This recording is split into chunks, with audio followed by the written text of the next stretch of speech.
Alex Zanardi, il campione di handbike padovano d'adozione, a 6 mesi dall'incidente che lo ha coinvolto, sta recuperando le funzioni vitali.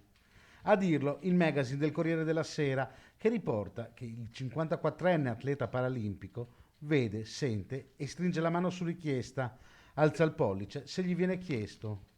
Quando gli si chiede dove sia la moglie Daniela, lui gira la testa verso di lei.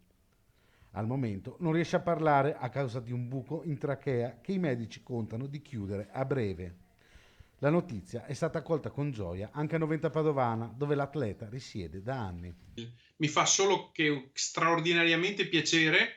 Io ho sempre usato questo metodo per cui non voglio essere invasivo nei confronti della famiglia, penso che stia vivendo un momento estremamente difficile.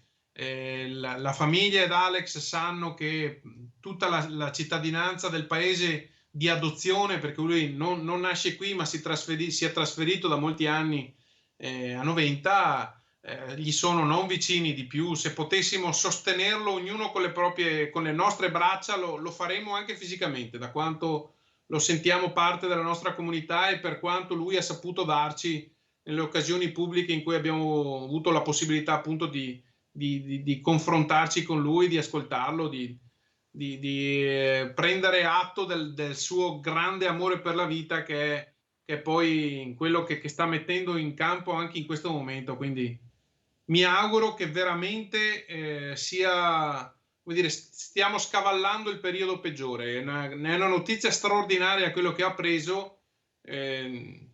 Benissimo, benissimo, bellissimo.